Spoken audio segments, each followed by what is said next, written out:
Hey Nick, how you doing today? I'm doing great, Dave. How are you? I'm doing very well, thank you. So, our topic today, something that you've explored quite a bit lately, is what is life planning, and what do we mean by life planning as part of financial planning? So, by way of background, why don't you talk a little bit about the program you just went through and some of the ins and outs of life planning? Yeah, sure. So I was fortunate enough to take the Kinder 4-day virtual EVOKE training. So George Kinder is widely regarded as kind of the father of life planning, and he has a training system for financial advisors that they can go through to kind of master his EVOKE process. So I spent 4 days virtually being trained by the current guru and trainer that does all the training, Louis, who is actually in the Netherlands, and with a bunch of people from California. So we had some crazy time zones going on, but we I guess managed so. to make it all work, and it was a fantastic experience, and I learned a ton, not only about financial planning, but also about myself, because one of the neat things about the training is you actually get life planned yourself, so you can experience that kind of from the client point of view, which was really cool. So Nice, good. So what are those elements of life planning? What do you mean when you say that? yeah, so life planning is, in the words of George Kinder, life planning is financial planning done right. So kind of the Hmm. elements of that are, and we incorporate those into our plan now, but they're exploration, vision, obstacles, knowledge, and execution are kind of the five Hmm. phases of financial life planning through the evoke process. And so, the knowledge is kind of the K part of it, is kind of your traditional financial planning, along with the execution. Where you see the real differences is the EV&O, the exploration, the vision, and the obstacles. And Hmm. so those are really dealing more with, life goals and life-centered conversations. And that's something that, Dave, you and I have talked about, struggling for a long time with working with clients and figuring out exactly what their goals are and being able to Sure. quantify them and help them with that. And this process is really kind of rooted in making that all happen. And Hmm. so going through it from a personal aspect, and so I guess stepping back a little bit and giving my history in life planning. So I first heard about life planning back in, boy, probably 2010 or so, Hmm. 2011, somewhere around those lines. And so there's a lot of different versions of financial life planning kind of out in the marketplace right now. There's George and his kind of Hmm. lighting the torch, evoke planning process. When I first started hearing about it was actually from Mitch Anthony, who has his own Yes. life planning. And then there's also, and I've studied with Mitch, and I've also studied with um, Carol and I can't think of her daughter's name right now. So the money quotient Money aspect. quotient. Yep. Yes. Yeah. So money quotient is another one. Bill Backrack has one that I kind of got Hmm. introduced into early on. And so they all have just kind of different versions of basically getting at this question of, you have all this money and you have these resources. How do you use them to make an impact? How does that Hmm. translate into how you want to live your life? And that's kind of how I think of life planning, or kind of what life planning is. It's Hmm. really, like I said, financial planning done right. We have all these tools and techniques for the financial aspect of things. But if we don't have a target that we're shooting our arrows at, we're just shooting and hoping we Right. hit something. And Right. Right. so the life planning approach is really how we get very super specific, and we know exactly where the bullseye is, so that when we're pulling arrows and shooting them, we know exactly what to aim for. And that really Yeah. helps us as planners know exactly the advice to give. Um, and I kind of think of it as, when we make financial decisions, it's not necessarily about what the best financial decision is, right? Because if it's just financially related, we'd all be living in cardboard boxes with $1 million investment accounts, and and that's just not reality. We never spend a dime. Yeah, yeah, exactly. Because numbers wise, that's always the best answer. Spend nothing, save everything, invest everything, and have no fun at the same time. Exactly. Yeah, for years I've said to clients, money's really only as good as what you do with it. And the way I look at the life planning aspect, it's like figuring out what that thing you want to do really is to make the most good for you. Yes. A lot of us, and I include myself in this group, kind of came into this business more from the analytical side, the analyze portfolios, develop, the next best investment vehicles, try to crunch numbers. And this to me is a very different approach. But it's funny because a lot of, I think if you do the analytical side long enough, you evolve towards the life planning side, because you're always saying, well, clients will ask you a question and you realize the answer is not cut and dry, hardly ever. I mean, we'd like to say X plus Y is always Z, but there's a few weird factors in there depending on how people think about things and what the long-term outlook is for them. So I think you came to this life planning, like before we knew each other, you were already in tune with this, maybe a little more than I was.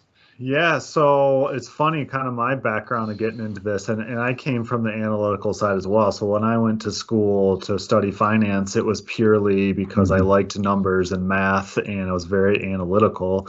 And I had my dad and my stepmom are actually therapists, and so I wanted to get as far away from emotions and as close to tangible math questions as I could get. And so that's kind of how I came into the business. And then I really kind of felt this pull of we can analyze anything, we can analyze it to death, but if we don't know how it fits into what's important to you, then there's no point of doing any analysis, right? And so as hard as I tried to get out of the family business, I just kept getting sucked back in, right? But now I don't know how to do financial planning any other way. Like I can't sit down with somebody and just give them some solutions without knowing exactly where they want to go. Right. It's difficult to see it a different way once you've started thinking about it in terms of goals and the big picture. Just to offer portfolio solutions seems silly, right? In a way. Yeah, right. Absolutely. I'm taking a class right now on financial therapy that kind of fits with some of this, and I think one of the things my professor said last week that I think speaks well to it is that there's internal planning and there's external planning. With the external being the analytical side, the nuts and bolts, the building scenarios. The internal is that internal monologue of what you want to do and how you should do it, and kind of playing the piano with both hands in a way. Yeah, absolutely. Yeah. And so, kind of going back to my experience of being financial life planned, I think the biggest thing, surprising thing for as I was working with another planner and just kind of had given the space to discuss what was really and truly important to me, and just having that person to talk through those things with was really remarkable, because I've had George. So George's process goes through the 3 questions, which are pretty widely known and pretty well published. He's been in the Wall Street Journal and all over the place with his 3 questions. But so I've given those questions to myself several times and made some pretty big drastic changes in my life as a result of them, which is kind of why I'm so excited about his process and kind of why I lean towards his process. But the interesting thing for me was I feel like I moved a lot faster and a lot further by working with someone than by doing it on my own. Sure. And part of that is really in one of the kind of the aha moments that I had was, we were talking about emotions, and most of the time when you go to talk to a financial planner, they want nothing to do with emotions. And life planning is a lot of just really dealing with the emotions. And the reason why it's so important to deal with the emotions is if you think of the word emotion, it's EVOKE motion, right? Energy and motion. And the thought process is we don't do anything unless there's emotions attached to it, because that's where we get our energy from. So if we completely ignore the emotions, chances are you're not going to go out and do the things that you want to do, or do the things that you say you want to do, because if there's no energy behind them, there's no emotion behind them. And this process really helps me deal with that, not only on the client aspect, but also in working with people, of figuring out what's important to them and using those emotions to get things done. Because I feel like a lot of times in planning, and as a financial planner, I feel frustrated because clients will say they want to do something, but then nothing really happens. And that a lot of that is my fault for not providing the emotion and the space for that. And so being trained in that was really phenomenal. And going through that process myself was very, very helpful. Sure. Yeah. To see it from the client point of view. And, you know, I think that brings up an important aspect though, too. It's not, this isn't the sort of thing most people come to a financial planner for, right? Oh, absolutely. And it's kind of a different approach, but at the same time, if what you're really trying to do is improve your financial life, you've got to start with that overall vision. Yeah, and you know, my personal feeling on it is nobody is in a better position to help you with this kind of thing than your financial advisor. Because, you know, usually when you think about emotions, you think about therapy, and therapy is dealing with the past, and that is not what you or I will do. We can't do it. We're not capable of doing it. We're very good at referring that to somebody who can deal with that. But what we do on a regular basis is we look for the future, right? We look forward to what's next. And so life planning is that what's next, and that emotion of, you know, kind of the current moment of what you want out of life, what you need to live a meaningful life.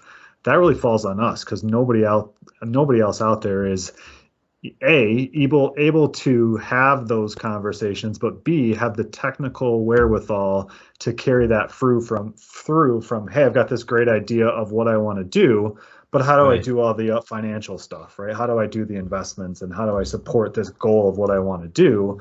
The technical aspect of it, nobody has that capability but your financial advisor. Yeah, that's a good way to put it. And you know, it's not that we're not going to do all of the things we've always done. This is an adjunct or a way to improve that. Yeah, it just helps us be so much more, you know, specific at making those recommendations. And when we're making recommendations, we're not making them based on the amount of money or the financial ramifications. We're basing it on, are you getting closer or further away from your goal, right? Of your vision of your ideal life, are we getting closer to that by doing this, or are we getting further away? And it doesn't have anything to do with are you making more money in your 401k or less? It's more about, are you doing what you are truly put on this earth to do, not are you making more money? Yeah, and you know, one of the things that, and I've done a portion of the training myself. One of the things that struck me when I did it was I kind of felt like I was etching in stone these things I wanted to do. And I think one of the things that's important to point out is we expect this to be an evolution for every client, right? It's not like you're gonna lay out this map for your life and then it's stuck there in cement. You know, if there's one thing we've learned working with clients over the last several years, and I think this is more salient this year in the weird world we've been living in, is that goals and values change. They're not what you want to do now and what sounds good, what you think you want to do when you hit retirement, and what sounds good now is going to be something completely different when you get there. Yeah, well, we pretty much assume that. To that point, Dave, I completely agree. And what I would add to that is, maybe you do want to maybe you want to, you know, travel around the world in your sailboat, and you know, you plan it all out and you take a month and you sail and you say, hey, you know what, that was great, that was fantastic, but I don't need to go any further. But if you live your life without getting in that boat, you might always live in you're never going to know. And you're never going to know that you're ready to move on to the next phase. And so you know, things are going to change. Ultimately, you're going to do things and they're going to be great and you're going to want to keep doing them, or you're going to want to stop and try something else. And that's why we live in this wonderful world that we can't plan out to a T, because things are always changing, and that's what makes it exciting and fascinating. Yep. So in terms of our processes and what we do, we're essentially working some of these aspects into our financial planning process on the front end. You want to talk a little bit about how we see that working? Yeah, so our kind of financial planning process is rooted in this EVOKE process, and we do make some minor tweaks here and there about, how we're doing parts of this process. But, the biggest thing is the visioning process and figuring out and having that time and space to really think about what's important to you and what you want to accomplish. And that, to me, is really the most important part of this whole process, because very rarely do we give ourselves the space to not only think about those things, but also to verbalize them. And so I love working with couples, because it's fascinating to see how many times that there's something really important to us that we don't even verbalize with our spouse. And myself included. I go through this training and I've got all these great ideas. And so the first thing I do is sit down with my wife and start talking about them. And she's like, "Oh, really? I didn't realize that was so important to you." And so those are the kind of things, because we live in this crazy world where we're constantly going and doing things, and creating that space for a couple to work through that stuff is really powerful. So a lot of times it's just that space to be able to think and to verbalize some of these things. Right. That's really powerful. Well, that brings up a good point with the couples involved, because I think that can be intimidating for some people. And my favorite example is when George offered himself, talking about going through this process, and the husband's vision of his retirement was sailing around the world in a sailboat and visiting all these ports of call and just living life on the deck of his boat in the sunshine. And then they turn to his wife, and his wife says, "Well, all that sounds good, except I get seasick." Yeah. But the point was that he was making by telling that story was what they ended up doing was figuring out a way, like her vision was something along the lines of visiting her grandchildren and raising horses, or something along those lines. And they came up with a plan where he would do trips for a few weeks or months at a time, and they would meet someplace with the grandkids. And do stuff together. Like he would sail to California or San Francisco, and she would meet him there with the kids, and they would do something together. And so the point being, don't feel like all these things are going to be mutually exclusive. Or sometimes what we think of as our vision is more symbolic of things we want to do than as literal as we make them. Absolutely. And I think I'm glad you brought that up, because you make a good point of the visioning part is, kind of important, what I get excited about. But the flip side of that, the next step, the obstacle step that we have built into our process is exactly what you're talking about, right? So in a normal, and the value of working with a financial planner. So, you have this goal of you want to sail around the world, but your wife gets seasick. So that's a major obstacle. And if you're just the two of you trying to work and figure it out, sometimes you don't come to that conclusion. Where if you're working through what those obstacles are and you're working with a financial planner, what seems like the impossible, a lot of times we can make happen. And even if we can't make it happen, we can still deliver kind of that feeling of what you want to get out of sailing around the world. As opposed to maybe not the whole thing, but a portion of it, so that you still feel like you're doing what you need to do.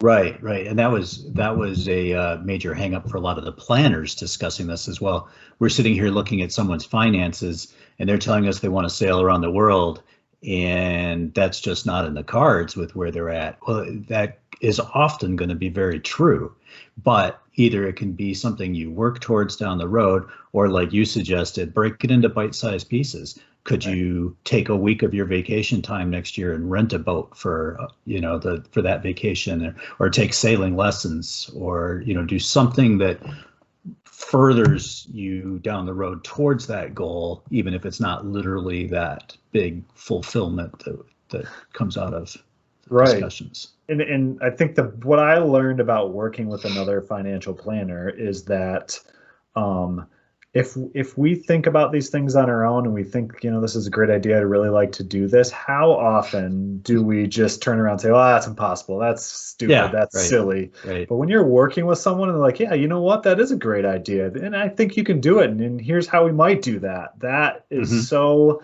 energizing, and it's so helpful to have somebody be in your corner that you end up doing things that A, you just put off and never thought you could do, or B, you just didn't have enough energy behind them. So you're working with someone that can provide that to get you to do those things that you wouldn't normally otherwise do, because we're so predispositioned as humans to just say, that's nonsense, forget about it. Yeah, right? we tend to have tunnel vision, and we just look at the next week ahead and the appointments on the books or the tasks at hand, and forget about the bigger picture very easily, very quickly. That's right. Yeah. Way too easy to fall back into the normal routine, for sure. Right. So I'm excited about seeing this become part of our normal routine as financial planners. And, should be real good. I'm excited too. So, continuing my training with George Kinder and his team, doing their mentorship program to become a registered life planner here in the next 6 months or so, and really excited to, deliver better planning to our clients. So I'm very excited about that as well. Yep. Me too. Good. All right. Well, thank you, Nick. Yeah, you bet. Good stuff.